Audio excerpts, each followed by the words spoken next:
Fine, madam. Please go ahead.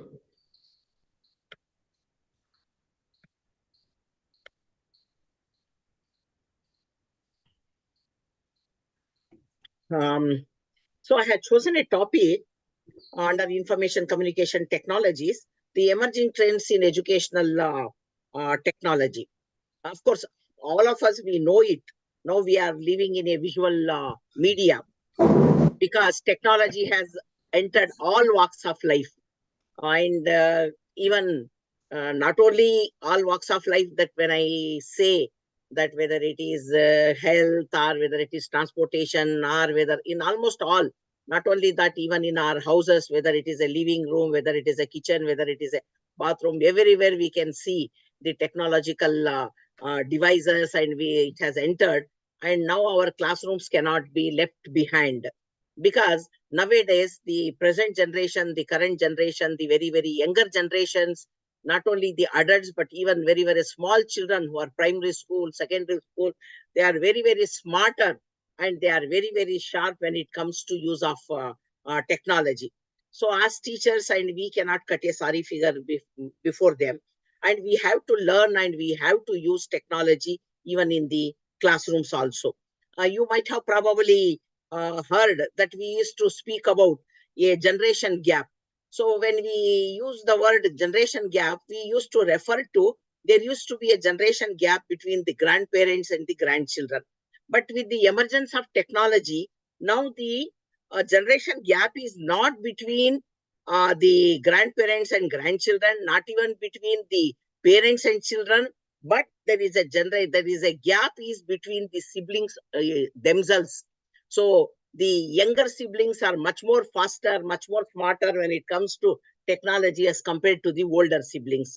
So that being the case, so our classrooms cannot remain behind in the use of technology, whether it is teaching, whether it is learning, or whether it is evaluation, administration. In almost all walks of life, of course, in education, the technology is used. When we say educational technology, we are talking about the use of technology in the classroom for teaching, learning, and evaluation. So that becomes a must, because when the child comes to the school, he should not think that the school is something different from like what he sees around him and what he sees at home and what he sees in his environment, because he is surrounded by technological devices. So when he comes to the school, he should feel that even that is also a part of the society, part of his life experiences that he is having. So that is the way that we need to adjust ourselves and use technological devices even in the classroom, that is in the field of education. So we all know like what technology, like technology when we are using in the field of education, we call it as educational technology. So this educational technology is the combined use of computer hardware, software, and educational theory and practice to facilitate learning as well as even teaching.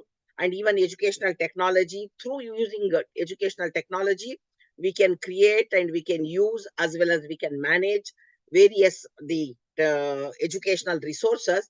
And these, whatever the probably you I don't know, like you, maybe many of you are youngsters, but still you must be knowing, like for example, we were having the typewriters, so we used to type the material. Even if there is a one or two word, if there is a mistake, we had to type the whole page or maybe a document. But now with the emergence of technology, we are having the MS Word or whatever it is. Any number of times you can edit and you can create and you can use and you can. So that is helping us in managing the resources and without waste of resources. And that would also help the user academic performance. So the students are the users, teachers are also users. They can use technology, technological processes and educational resources that is in the teaching, as well as students can also use these resources in their learning. So this seeks to bring learner, teacher, and technical means together in an effective way. So educational technology brings the teachers as well as the learners through technological or maybe the technical means, so that they can learn that in a very, very effective manner. So whatever the teacher delivers, that helps him in delivery of the information, and whatever the students learns, maybe it is audio, maybe it is visual, maybe it is textual, maybe it is animated, maybe it is simulation, whatever it is, the way that the learner, the student learns, that helps him in his learning, which becomes very, very effective. So educational technology is based on theoretical knowledge that emerges from various disciplines such as communication, education, psychology, sociology, artificial intelligence, computer science, among others. The list is not going to end here. There are many more subjects from which that the theoretical knowledge is being drawn from all these disciplines when we are talking about educational technology. It also encompasses several learning theories, computer-based training programs, online learning, mobile learning, and mobile technologies. They are all used in educational technology. So there is one of the definitions which is being given by Association for Educational Communications and Technology with regard to educational technology is the study and ethical practice of facilitating learning and improving performance by creating, using, and managing appropriate technological processes and resources. So this is the definition given by AECT. So we are talking about study and ethical practice of facilitating learning. Why we are talking about ethical practice of facilitating learning? Because all of us, we know, like with the use of technology, with the use of maybe the multiple amount of the knowledge which is available to us, the information available to us, people can also misuse the information, can just manipulate information, right? And can copy information. So they are all considered to be very unethical practices. So in education, we need to use very ethical practices for facilitating the learning as well as for improving the performance of the student by creating, using, and managing the appropriate technological processes as well as resources. By using technology, you can create material, you can create content, you can create resources, and you can make use of the resources or maybe the other materials, content may be developed by others with a due acknowledgement and manage appropriate technological process. There is a multiple n number of technological devices, softwares, hardwares, resources, content, right? Whether it is audio, visual, stimulating, whatever it is, lot of information is available. And you need to select an appropriate material from that, and you need to manage these appropriately, the technological processes as well as resources available to us. So all these put together, the use of the materials or creating of materials and managing of materials or resources or maybe the hardwares or softwares in order to improve the performance of students and to facilitate learning by using ethical practices is called as educational technology according to AECT. It denoted instructional technology as when we are talking about educational technology, when we are using technology for the sake of teaching in the classroom, for the sake of instructions, for giving instruction, that is also called as maybe a sub part of educational technology.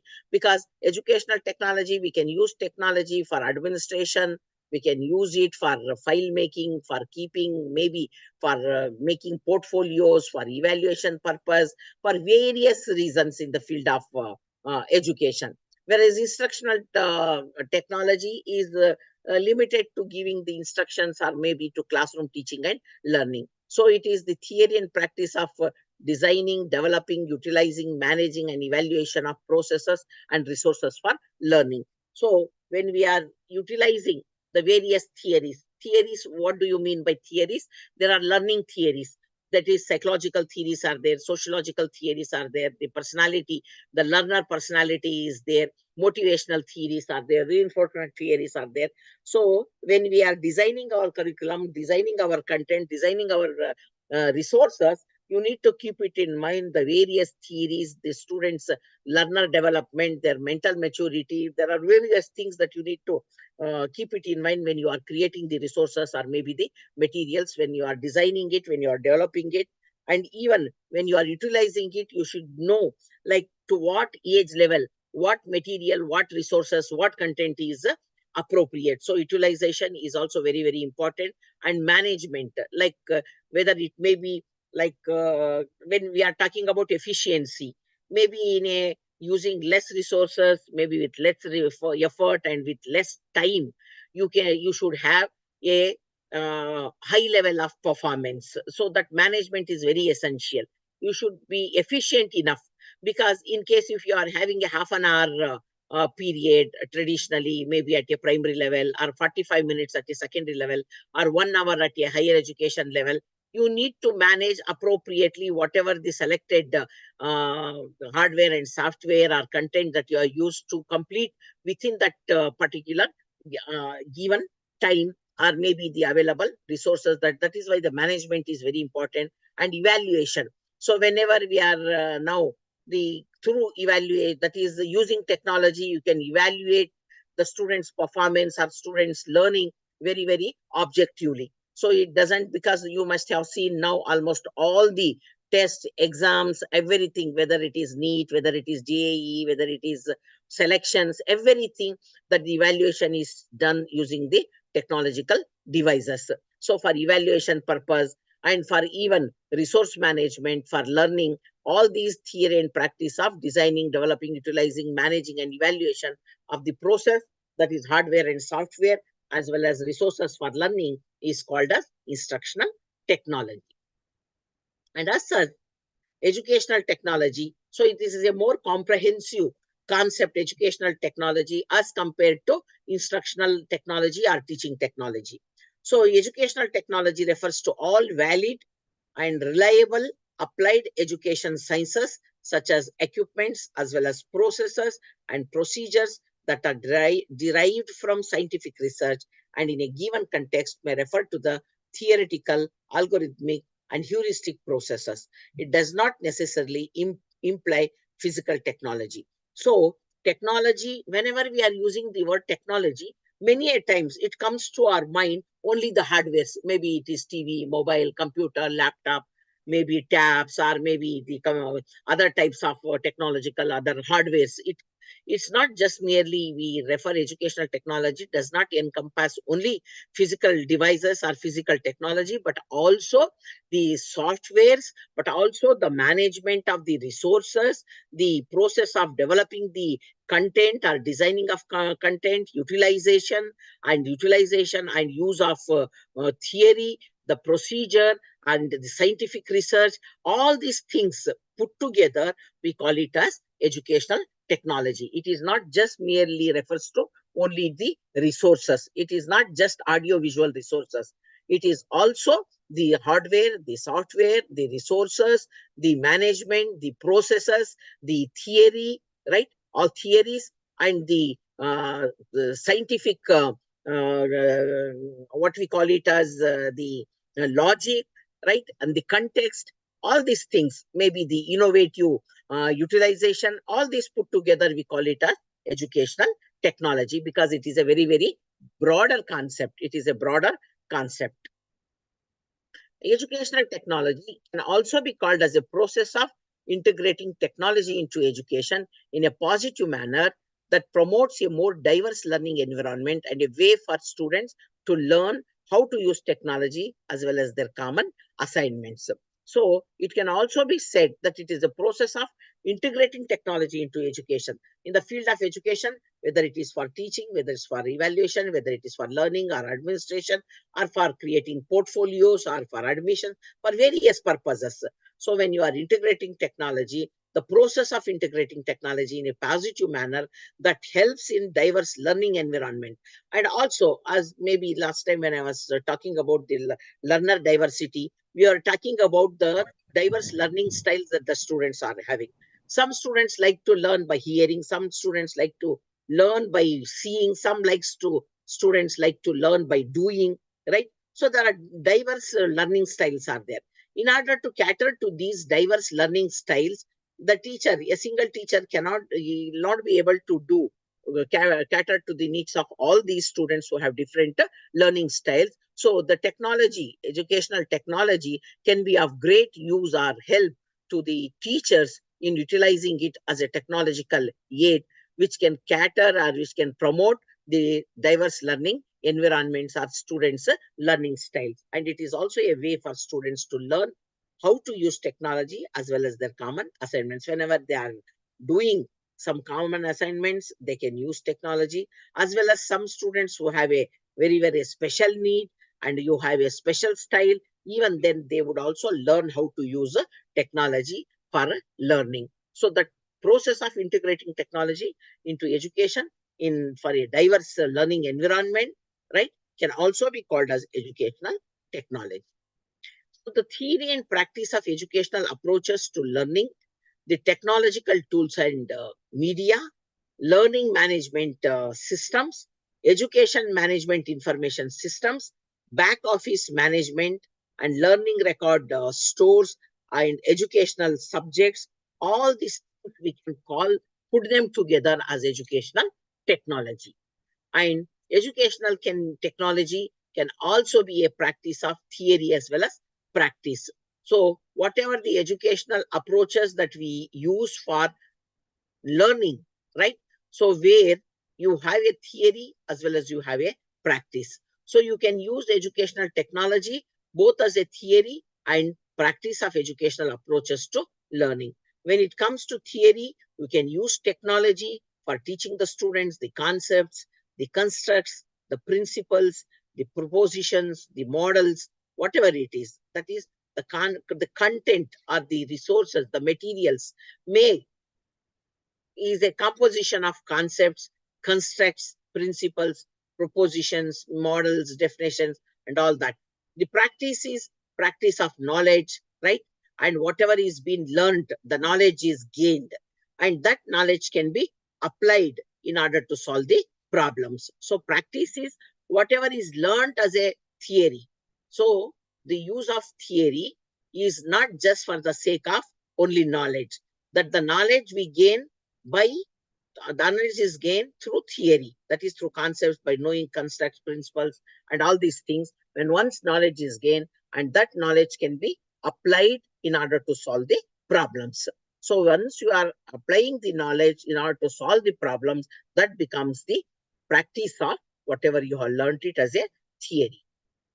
So educational technology is also used as a technological tool and a media.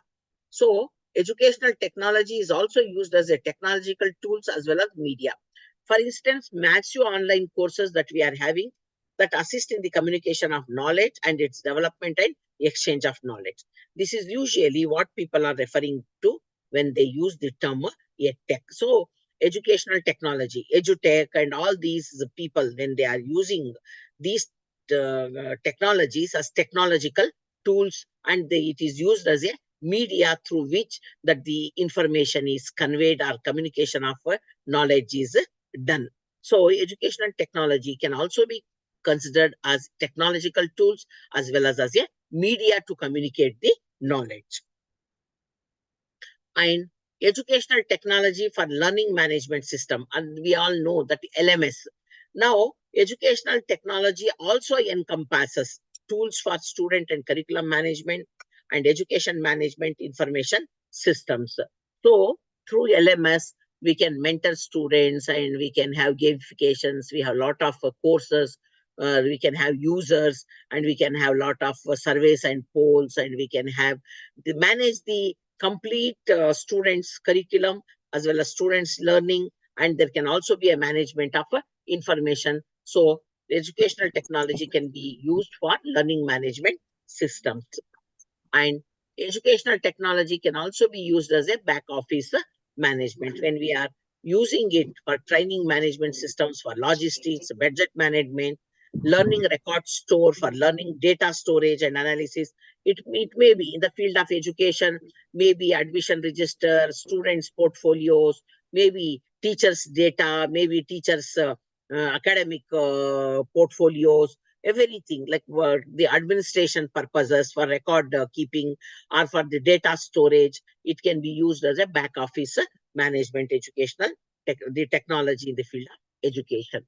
And educational technology itself as an educational subject. Such courses may be called computer studies or information communication technology. So we are teaching educational technology as a subject itself. As I was telling, like Department of Education. I think almost all the departments of education, they are having a specialization on educational technology, multimedia technology, information communication technology with the various names, and maybe other departments also must be having many papers with different names on ICT or computer studies, or with various names, or maybe media technology and all that. Now, educational technology is taught as an educational subject itself. So, all these things put together, whether it is LMS, whether it is a back office management, whether it is used for designing, for development of materials, for utilization of materials, evaluation, for improving the performance of learners, for improving, enhancing the effectiveness of teaching, and whether it is taught as a course, right?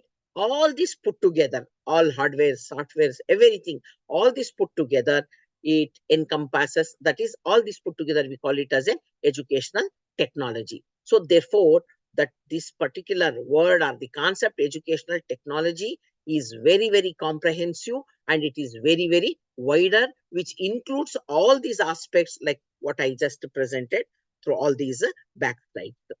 So it is an inclusive term for both the material tools and the theoretical foundations for supporting learning and teaching.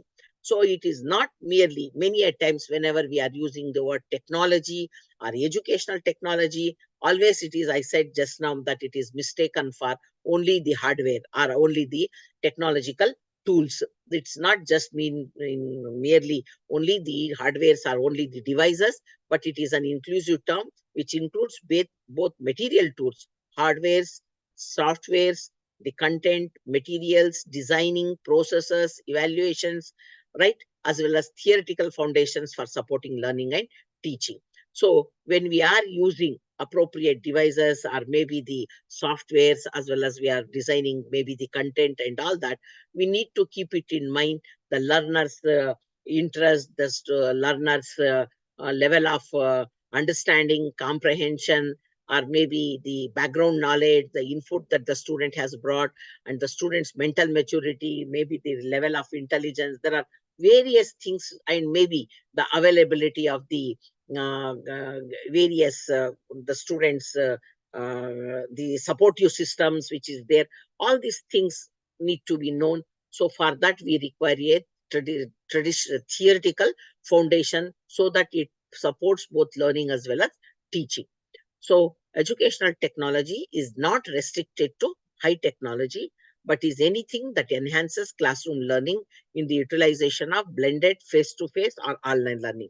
And one more thing, I want to make it clear to you, educational technology is not just merely the use of only the hardwares, or maybe like computer, radio, TV, or laptop, or palm top, or mobile. It is not restricted to that. We call that as a high learning, or maybe we call it as maybe probably that the high technology. Apart from that, there is also a low technology, which we were using it in the traditional classes. Maybe starting from your blackboard, the use of a piece of chalk, maybe a two-dimensional teaching aid, like maybe the charts, photographs, pictures, right? And maybe even the three-dimensional aids like specimens, or maybe the globes, models, everything. They are all part of your educational technology. So that is a traditional technology. This is a modern technology. So it is a high technology and a low technology. So anything that is being used either in a blended mode, that is either online or offline, that is face to face or maybe just in a distance mode, everything that is being utilized for classroom learning, which enhances classroom learning, students' performance, everything can be called as educational technology.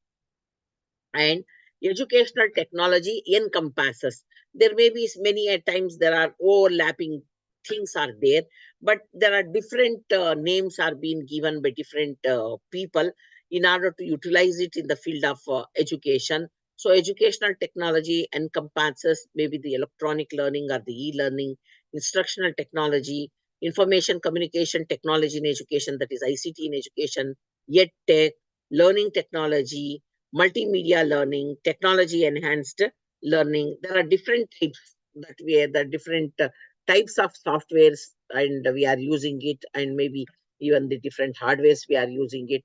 Computer based instruction, computer managed instruction, CMI, computer based training, computer assisted instruction or computer aided instruction, internet based training, flexible learning, web based training, online education, digital educational collaboration, distributed learning, computer mediated communication, cyber learning, multimodal instruction, virtual education, personal learning environments, networked learning, virtual learning environments, mobile learning or M-learning, ubiquitous learning, and digital education. So there are different types of names have been used, and different resources have been used, and different devices have been used when it comes to modern educational technology. So these are all the different names that are being given. Probably the same hardwares may be used, different softwares may be used here.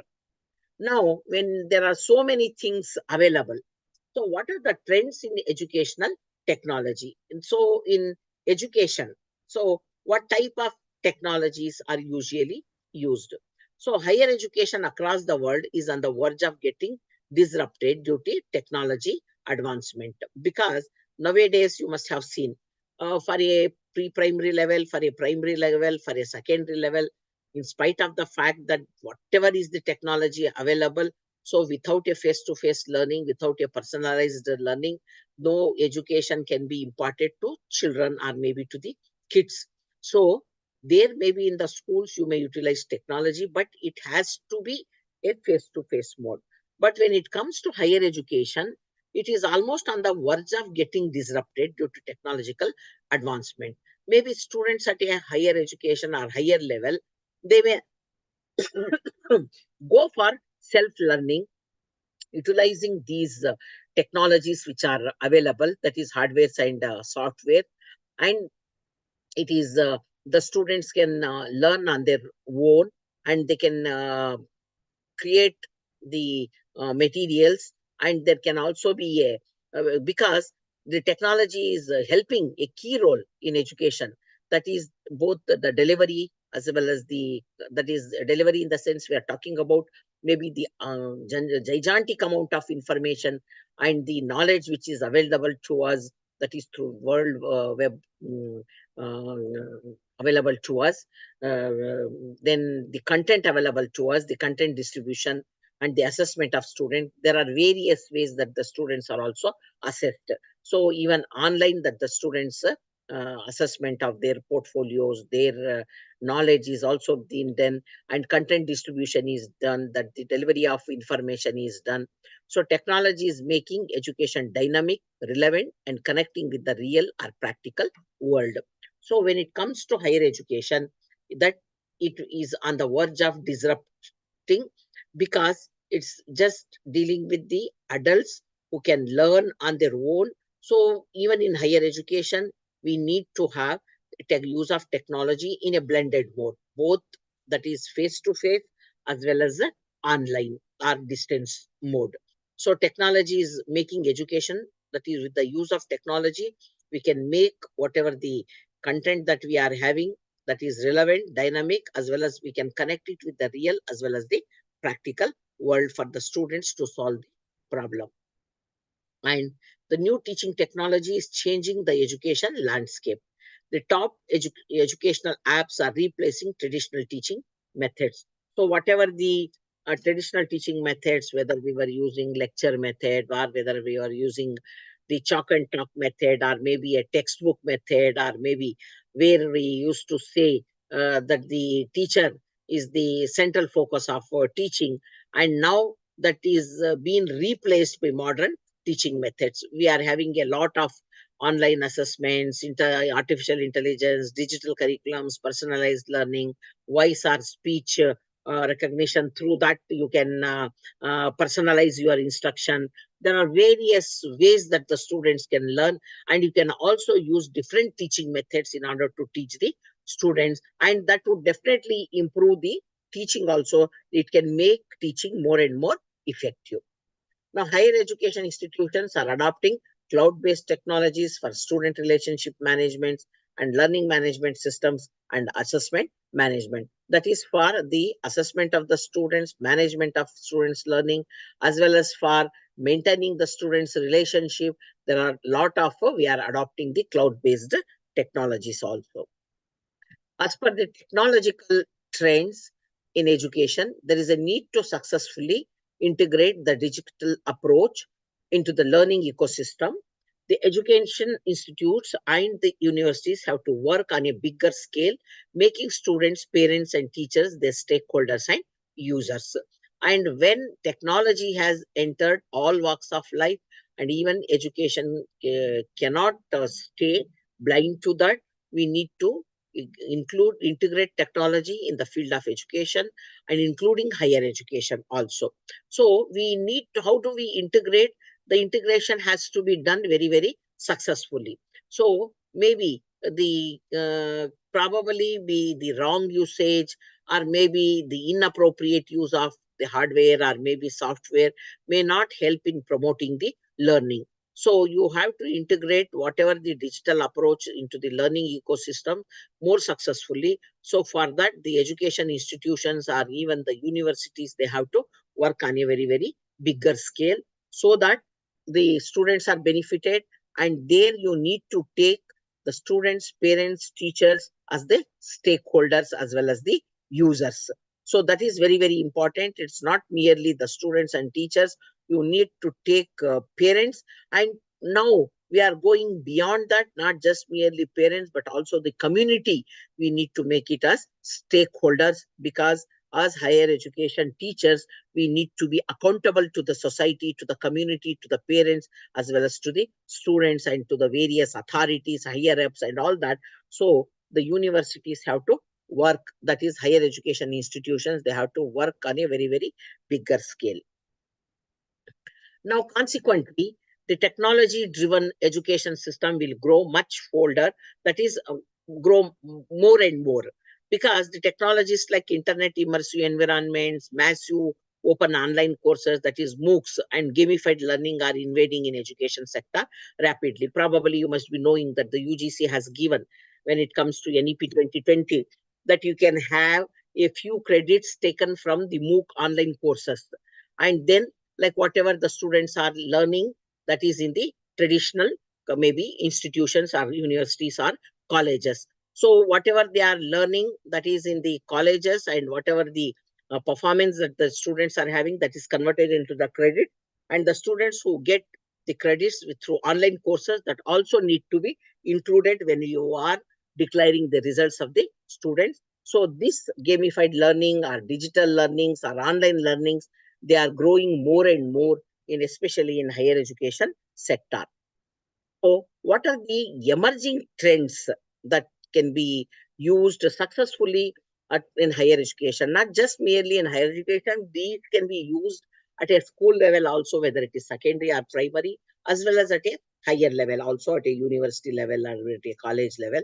Some of the emerging trends like augmented reality, mobile learning, virtual reality, gamification, flip learning, artificial intelligence, video-based learning, self-based learning, podcasting, e-learning. So they can be used as emerging trends in in the field of education. And now, like we all know, like what is this augmented reality? So this can transform the textbook classroom teaching into visual, interactive, and engaging content. Hence, the boring textbooks are now transformed into videos and animated content.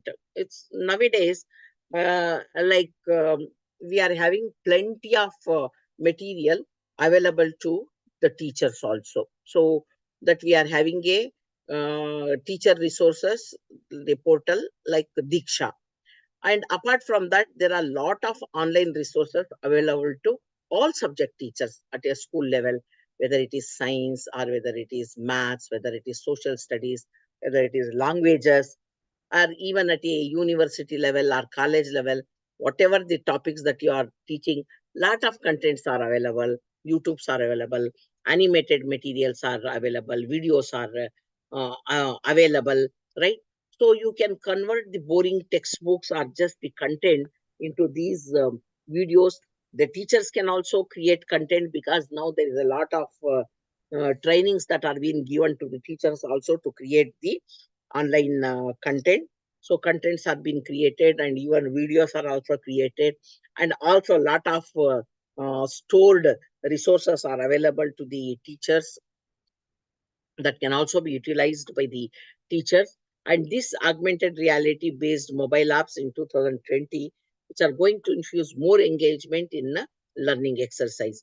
The students can, like it is augmented reality, it can be a three-dimensional picture or a three-dimensional model that you can use it in the classroom, where probably a science teacher can show maybe the organs maybe within an individual, and within the organs when the teacher can show the each and every part, right? Whether it is a plant, whether it is a human organ, or maybe whether it is a machinery, right? Everything you can teach nature, everything, all subjects can be taught using this augmented reality that can be video based, and where all these pictures are converted into three-dimensional pictures. They look as good as that they are real images that we are seeing in front of our eyes.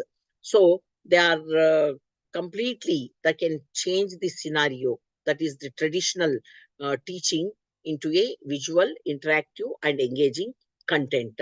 So hence this augmented reality, like whatever the very very complex concepts are there, very very difficult concepts are there, and it is difficult to understand and to comprehend, such type of concepts can be easily taught and quickly taught using the interactive content. So this mobile app augmented reality, which was developed in 2020, it is also gaining a lot of momentum, and that can also be used at the school level as well as even at the higher education level, in order to teach especially the difficult concepts, or maybe theories, or maybe the principles, or procedures, or even the constructs. So they can be taught using this augmented reality. Mobile based apps can be used. And what are the benefits of this augmented reality? So we can involve the students in our teaching. So the students participates in the learning. So better student engagement is possible, because in a traditional method, what is happening? The student is very passive. Only the teacher is active delivering a lecture. So no effective learning can takes place until and unless the student is involved. So this particular augmented reality, since it is interactive content where the students are involved in the learning as well as teaching, so it enhances the students' engagement. And apart from that, an approach towards practical learning. So as I said, the augmented reality, that whatever the pictures are there or whatever is there, they are presented to the student as if they are present in the room. They look like that, that the student can just see, watch, and they think that, and everything can be minutely be observed, right, by layer. So it is like a practical learning approach. It is so closer to the experiential learning or students' first-hand learning and self-learning initiative. So we want the learner to take responsibility for their learning. So it can be a initiative towards self-learning. So when the content is presented in a very interactive mode, where the student is doing themselves, when they are understanding the concept, when they are interacting with the teacher, maybe with the material, maybe with the pictures, maybe with the content. So it is a initiative towards self-learning, and it is anywhere and anytime learning. In traditional mode, what happens? There is a school, there is a timetable, there is a teacher, there is a specific classroom where you need to be present in order to learn from a particular teacher. But when it comes to any of these type of online materials or benefits, not only it is with regard to augmented learning, almost all these online materials using these technological devices. It can be used anywhere and in any time, provided you have a device, you have a connectivity, right? So anywhere it can be used and anytime it can be used, and that flexibility will be there, and that flexibility is available only with the technological educational technology. And this is the benefit of educational technology with all types of devices and with all types of online and digital materials, not just with regard to augmented reality. And easy explanation of difficult and abstract concepts. The concepts are abstract, it becomes very difficult to explain it to the students just by visually or through simulated teaching or through certain simulated experiments and through videos. The difficult concepts can be, or the abstract concepts can be made more easy, and the explanation becomes easy. So this is the benefit of augmented reality. When it comes to mobile learning, so mobile learning provides real-time access to knowledge and learning on the go. So when we are using the word mobile learning, here it is not just mobile learning does not mean only the use of mobile phones.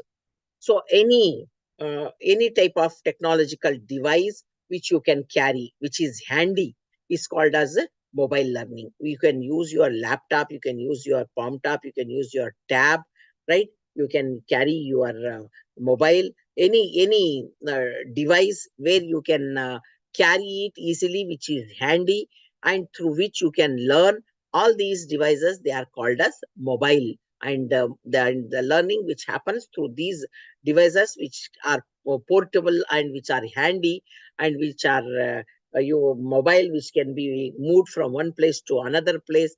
That is whether it is a laptop or a palm top or a tab or a mobile phone, everything, right? They are all called as mobile learning devices. So mobile learning provides real-time access to knowledge and learning on the go. So the technology-rich activities by the new trends in education enable high-level peer collaboration compared to traditional teaching methods. So compared to traditional teaching methods, where only the teacher is active, where all the students would be only passively listening to the teacher, there is not much of a scope to have interaction among the peer group or among the classmates or among the students. So there is a less of a space, or there is a less of a opportunity for such type of collaboration or for such type of interaction among the students. But with the use of this type of mobile learning devices available to us, the collaboration among the students or among the peer group, so high level of collaboration is possible. For example, there are online education apps like training ಆಗ್ತಾವ. hello, somebody has any question? Hello, somebody want to add something? Okay, so online education apps, they are there like Coursera, Khan Academy, Udemy, Quizlet. They are all already in use by students to grasp the complex concepts. Some are freely, some that type of online education apps, some are freely available, some are paid apps are there, some are free apps are there. So maybe like Khan Academy and all that. So the students are making use of such type of apps in order to grasp the complex concept or to understand or to learn. And what is the benefit of mobile learning? See, when it comes to the benefits, almost all the digital or almost all the technological tools are having the same, more or less same benefits. Apart from that, each device and each app may be having a few specific users or maybe few specific benefits. When it comes to benefits, almost all these online or maybe technological devices, they have the common benefits as well as a few specific benefits. So these mobile learning helps in flexible learning process. As I said, you can, whatever is handy, whatever is portable, like maybe a mobile phone, maybe your laptop or maybe a tab, you can carry anywhere and you can learn. So it helps in flexible learning process and collaborative learning with forms and chats. Maybe you can create your own based on the interest groups, the various forums. It can be among the uh, peer group, or it can be based on the interest, maybe national level, state level, international level. There can be forums, and you can collaborate with them, and you can learn from each other's experiences, from each other's the learning styles, or maybe the content can be shared through chats or various ways. So it helps in collaborative learning. Apart from that, it also helps in digital assignments with a Beard approach. So Beard approach, digital assignments with a Beard approach. Beard in the sense, bring your own device. It is like bring your own device. So you are having your mobile, you are having your laptop, you are having your tab or something. So you can use your own. It's not the computer lab of a school or anything which is fixed in a one particular place. In order to make learning flexible, you need to have your own device. So through this device, you can have your digital assignments, you can have collaborative learning, and you can also have the flexible learning. That is called the bring your own device. That means you need to own, or you need to have, if you are not owning, at least you need to have your own device. That is a approach. So micro learning with deep knowledge sharing. So it helps in deep knowledge sharing. As I said, there can be forums, special interest forums, maybe science, maybe maths, maybe languages, or maybe based on any other interest, maybe for entertainment, maybe for sports, or for various reasons. You can have forums, and you can, through that, you can learn, and the micro learning can happen. There may be a lot of chats, there may be a lot of discussions, there may be a lot of pro and discussions, for and again discussions. It helps in deep knowledge sharing and micro learning. And apart from that, there can also be a contextual learning with interactive lessons. So whenever there are interactive lessons that the teacher and students are involved equally and sharing the knowledge, it can be a contextual learning. So contextual learning, probably it can be a field-based learning also. So you can, like, beyond approach, like bring your own device. So you can move to a field, maybe you can go to a natural setting, or you may be in a, need not be in a four walls of a classroom, right? So there you may be in a natural setting, maybe in a field based, using a field based approach, maybe a inquiry based approach, maybe using a problem solving approach. You can go to a industry, go to a factory, go to a natural farm, go to a place where something is happening with your devices, beard approach, and then the learning can happen with a interactive lesson. So this flexibility will be, benefits will be there when you are having a mobile learning. And virtual reality, it can be another emerging trend in education. So that this VR or virtual reality has contributed a lot to education industry. And so 3:15, maybe your tea break, you can just remind me, because probably I may forget, I may keep going on. So virtual reality has contributed a lot to the education industry by providing a three-dimensional environment. And one of the most current trends in educational technology is virtual reality. So virtual reality education apps for kids are used to provide complex data into interactive and easy to use content which can be grasped by students quickly. So here in a virtual reality, there can also be a simulated learning, simulated experiments and all that. For example, there a country like India, which where there is a lot of digital divide. We are having institutions, we are having schools, or maybe the colleges in metropolitan cities with everything available, if all types of technology available. There are also institutions, or maybe the schools, maybe in rural areas, even in some urban areas also, even with a single teacher, with even which is lacking even the seating arrangement, lacking even today the any teaching aids, or sometimes even the blackboards are also broken. Even such reality is available. So forget about having a science lab, multimedia lab, and all that. And maybe with a virtual reality, at least with one computer available, or maybe some device available using, in case if there is no science lab or whatever it is, but still you need to teach some concepts, and you need to teach some experiments to the children. And virtual reality through simulated uh, teaching, we can just say. And what we say, it is as good as like having a first hand experience. The experiments can be created, and it can be any number of n number of times. In a real science lab, probably if at all, if you want to repeat an experiments, it requires a lot of resources, maybe whether the equipment or the time taken, effort, and the maybe the acids or maybe the materials required. When it comes to virtual reality, any number of times you can repeat it.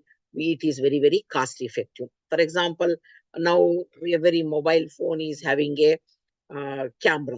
So there was a time like when there were no mobile phones, whenever we wanted to click a photo, we used to go to a studio. And later, the cameras were introduced, which were portable and which were handy, which people could afford. And we need a film, we need to take a photo, then we need to get it washed, and we need to have a hard copy. And that was also time consuming and also resource consuming. But now, since we have all digital photos, you can have n number of photos. You can edit, you can delete, you can repeat, whatever it is. So all these things is here. They are all helping us, which are become very, very cost effective. Even for children, in order to teach some very important concepts, to teach them through certain important, very difficult concepts, experiment, and all that. So virtual reality through simulations and all that, you can just do it, which can make a particular content very quickly graspable by the students. And there are benefits of virtual reality. There can be a less distraction for students. And since the students are engaged in doing their work on their own, and it is the picture that is being shown and all that, it can also be a augmented reality, virtual reality. It may not be a complete lab that you are having. It may be only through certain technological devices. There can be, and the students, since they are involved in self learning, each student is learning on their own. So there will be a less distraction for students. Maybe in a traditional teaching, the teacher need to manage the classroom, the teacher need to see that the students are not distracted, and motivating the student and keeping the students tuned to the lesson throughout the period is challenging job for the teachers. So because you need to see that the students are not distracted, and you need to maintain their attention span for a period of half an hour or 45 minutes or 1 hour, maybe in a lengthy classrooms in higher education, maybe more than an hour and all that. But when it comes to virtual reality, since students are involved in doing some work, so there will be a less of distraction for the students, and definitely better engagement. This is possible in almost all types of the apps that we are using, or technological devices we are using. And since the student is doing on their own, definitely there is a better engagement, and there is a student's retention. The students retention, what is that student retention? Maybe the students attention on one side and students learning retention on the another side. And the students feel that the learning is very, very highly motivating, reinforcing, and it's a fun, and the students are involved, and they are participating in learning, and there can be less of absenteeism. There will be more of student retention. Apart from that, the students learning retention, when you are hearing to something, the chances of forgetting is more. So we say hear and forget, see and remember. Do and you remember for a longer period. When the students are hearing, seeing, and doing, all three senses are involved. That is ear, eyes, and your psychomotor, that your hands, and maybe physically you are involved in doing something, then the learning retention is higher, or the learning retention is more. And it also helps the student in getting the practical training. Say they do it on their own. Since they do it on their own, it helps them to apply the knowledge, and it is giving them a practical training. And it also helps gives them the creative lessons. So yeah, traditionally, only through a lecture, if you are trying to explain a concept, maybe it is very, very difficult. Maybe through, apart from your audio, there can also be a visual, there can also be an animation, there can also be an augmented reality, right? All these things can make the lessons very, very creative. So these are the benefits that you can have, as students can interact with the objects overlaid onto the content, and hence the experience becomes engaging and immersive, right? So your augmented reality is a new app that is we have in 2020. Virtual reality, even here also through videos and through various simulated learning, and various simulated experiments available to us. It was also as good as having a three-dimensional objects, right? Where the students can interact and they can experience becomes more engaging and immersive. And the students feel that they are experiencing doing something. And if the students engage in their learning and they immerse in their learning, automatically the students' learning retention will be higher. The students' learning retention will be higher. And next important trend can be the gamification. And it is games. It is, of course, more popular with the children because they are the interesting activity that children enjoy. Earlier, we used to teach the children the alphabets. We used to teach the children maybe the numbers. We used to teach the children maybe the colors, by making the children to memorize it and to associate the alphabet with some picture. Now that through games, this learning becomes more and more fun with the children. So the children can learn through games, through fun activities. They can learn about maybe the colors, the numbers, the alphabets, maybe music, maybe the songs, the various things, the things around in the environment through the games and through the fun. And because learning is integrated with fun, it can be more useful to drive engagement, because the children will have a lack of attention. Their span of attention is very, very less when it comes to preschool children and primary school children, and even to that extent, even middle school children. So, in order to keep their attention intact and to see that the students are engaged in their learning, so learning through games, which has to be through games, which makes learning very, very fun, and it is joyful. So this is possible through the gamifications or games which are available to the school children. And they can also be used at a higher level, maybe with the different types of maybe activities or whatever it is. So as a result, instead of just reading and mugging the text, that the children, maybe whether it is alphabets or number or poems or whatever it is, the children can learn it through games, and they can actually play with the content and still learn. So they can move the content and they can see the colors, the design, or maybe a single alphabet with lot of probably the names of animals, names of fruits, names of people, names of places. There can be lot of things, that not just A for apple or B for book or whatever it is. The children can have fun in maybe exploring things. So this gaming can provide a more engaging learning experience that promotes better knowledge retention. So children, when they see, when they watch, right, when they engage in their learning, even for the children, the knowledge retention will be more. It promotes a better knowledge retention. The children can recall what they have seen, what they have played, and how they enjoyed.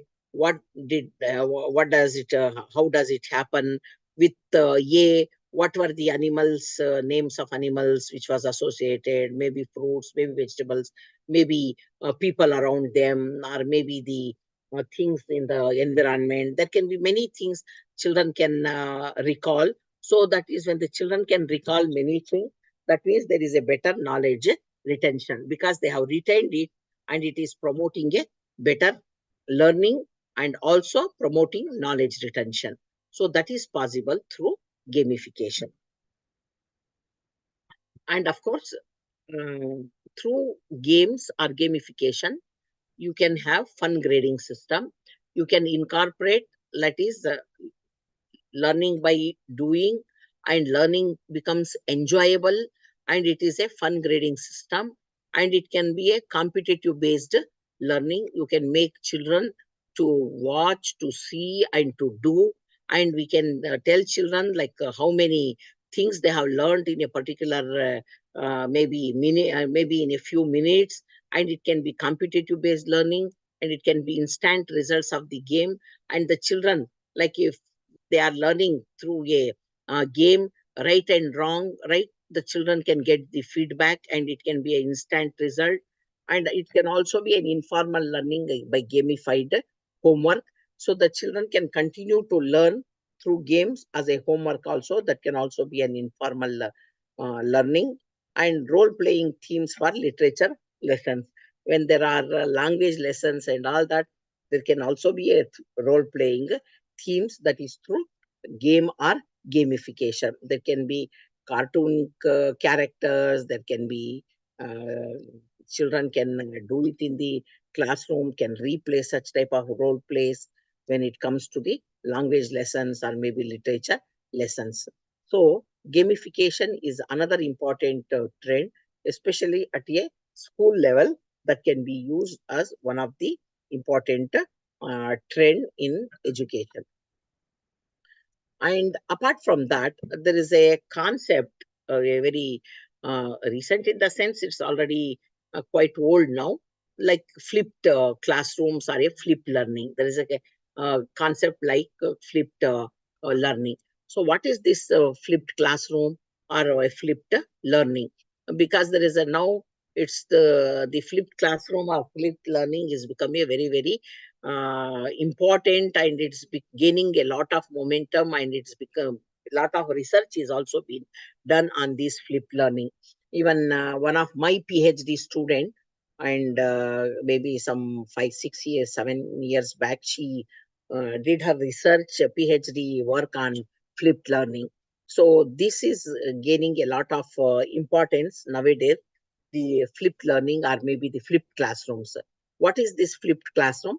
It is a pedagogical approach in which direct instruction moves from the group learning space to the individual learning space, and the resulting group space is transferred into a dynamic interactive learning environment where the educator guides students as they apply concepts and engage creatively in the subject matter. So in a flipped classroom, it is the very word of flip means that you are flipping it, turning it upside down, or you are making it opposite. So the pedagogical approach, the way that we used to provide the direct instruction in a group learning space, that is in a traditional classroom, the teacher used to give lecture or maybe instruction in a group learning, and that group learning space is moved to individual learning space. The teacher would upload maybe the lecture, the material, or maybe the PPT, maybe animated materials, visual materials, maybe the YouTube materials, or maybe the experiments, and that would all be already in advance, that would be passed on to the students. The students individually, maybe at home, at their own pace, they learn all those concepts, right? So multiple type of material is provided to the students, visual, audio, and also there would also be activities. There can also be a chat. There can also be learning platform, chat platform, discussion platform. The students learn everything on their own, right? Because all material is being transferred or given to the children or to the, it is usually used at a higher level. There are researches which are being conducted at a high school level also, and even my student worked on a high school level, and this worked out very, very well at a high school level also. This can also be used at a higher education level. Maybe at a primary level, it may be a bit difficult. Children learning on their own, it may be difficult, but it can be used very successfully from the high school level onwards and extremely effectively at a higher education level. When the teacher is providing, all the material is transferred to the students, the individual learning space. The students learn it and they come to the class, and where the classroom, the traditional classroom, is converted into a interactive learning environment. So when the students comes back, whatever the concept, whatever they have learned, that would be discussed, that will be role played, and that would be experimented, that would be demonstrated, and each one would share like what is being learned, that it will be an interactive learning environment. So the classes are reversed. The student would learn first and come back to the classroom, and in the classroom, and they are going to practice. So they apply the concept and they engage in a very creative manner in the classroom by having debates, discussions, experiments, demonstrations, learning by doing, and the classrooms are used for doing these activities, and then the classroom becomes a dynamic interactive learning environment, and the group space of just teaching is moved to the individual learning space. So that is what is being done where the pedagogical approach is flipped. That is, it is being converted from a group space to a individual space. So the concept of flipped classroom was first given by Jonathan Bergman and Oron Sams, who were both the school chemistry teachers. They wrote a book called Flip Your Classroom, Reach Every Student in Every Class Every Day. That was the concept was the first time that was given in 2012. So through their research on the chemistry teachers, the high school teachers, right, they wrote a book by name this Flip Your Classroom, Reach Every Student in Every Class Every Day. So that was published in 2000. The concept was given in 2012, published book, and later on, lot of research is been done, and there is a lot of resources, and there is a lot of material content is available now, and this flip learning or maybe the flip classroom is gaining a very, very important place. So here in the play, you can see in the picture uh, that the student is learning beforehand. A goal is given to the student, and all the learning material is provided to the student. And later, that is out of the classroom. And later, in class, that is during the class, the students are sharing, the students are discussing, the students are getting the feedback, and again, like they are having the observations, they are having demonstrations, they are having experimentations, they are having activities, they have the role plays, and then again after the class also further again they do the assignments, they do get the feedback, right? They understand further. After the in-class activities are done, further the students are involving in the activity, doing the homework, doing the activity, and they reach the goal. So flip learning, maybe now it is a uh, time for tea break. If I start, I may not be able to finish another 3, 4